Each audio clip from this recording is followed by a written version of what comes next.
চলতি বর্তমান শতাব্দীর চারিত্রিক বৈশিষ্ট্য খুব খারাপ, খুব ভালো নয় কখনো। Over the century we have observe that সবচেয়ে হিংস্র এমন এক শতাব্দী যা পুরো শতবর্ষ ধরে চলা বিভিন্ন যুদ্ধ আর সংঘাত এসবের বিস্তৃতি, স্থায়িত্ব এবং ধ্বংসের মাত্রার দিক থেকে পূর্বের সব রকমের রেকর্ডকে ম্লান করে দিয়েছে। আপনারা দেখে নিয়েন, বুঝে নিয়েন। সন্দেহ নেই বর্তমান যুগ প্রযুক্তিতে অনেক উন্নত। সন্দেহ নেই যে উচ্চ প্রযুক্তির মারণাস্ত্র এখন আমাদের ভীতির কারণ হয়েছে এই পৃথিবীর মানুষদের জন্য। সবচেয়ে সবচেয়ে ভীতির কারণ এই পারমাণবিক বোমের যে বাটন, এই বাটন আমাদের ভীতির কারণ। সন্দেহ নেই আজকে যে এই একটি গ্রহের এই বিশ্ব আজ পরিণত হচ্ছে দেশভিত্তিক সেই পুরনো সংকীর্ণ চেতনার ঊর্ধ্বে এক একক আবাসভূমিতে। অথচ সেই পশ্চিমারা পুরানা ধাঁচে, সেই মার্কিনীরা পুরনো ধাঁচে আজও চিন্তা করে। মার্কিনীরা এবং আরও কিছু দেশ, তারা আরও কিছু তাদের প্রভাব বিস্তারে এবং আধিপত্য বিস্তারে, আধিপত্যবাদ কায়েমের উদ্দেশ্যে পারস্পরিক প্রতিযোগিতা, যুদ্ধের প্রতিযোগিতা খেলা হিসেবে বারবার যুদ্ধ সৃষ্টি করে। এই যুদ্ধগুলোতেই স্মরণকালের সবচেয়ে বেশি সংখ্যক মানুষকে প্রাণ দিতে হয়েছে, প্রাণ হারাতে হয়েছে।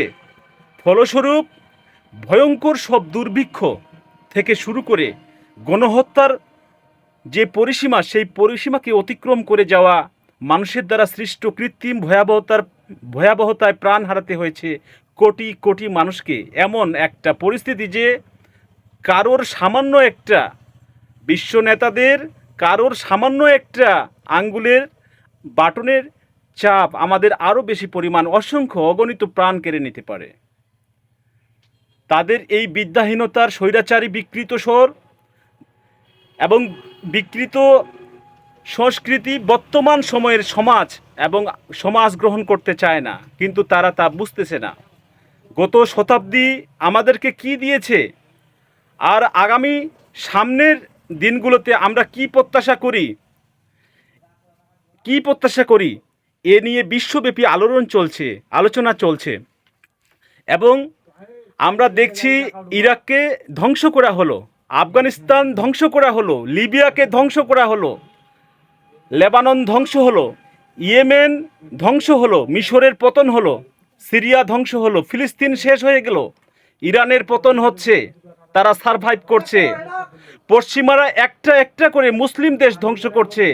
বাড়ছে উগ্রতার মাত্রা ছাড়িয়ে, যুদ্ধ চাপিয়ে, গণহত্যার তাণ্ডব চালিয়ে, লুটপাটের মাধ্যমে এই বিশ্ব পরাশক্তি সন্ত্রাসীদের পিতা মার্কিন সাম্রাজ্যবাদ যা খুশি তাই পূর্বে করেছে, এখনো করছে, যা সহ্যের সীমা আমাদের ছেড়ে গেছে।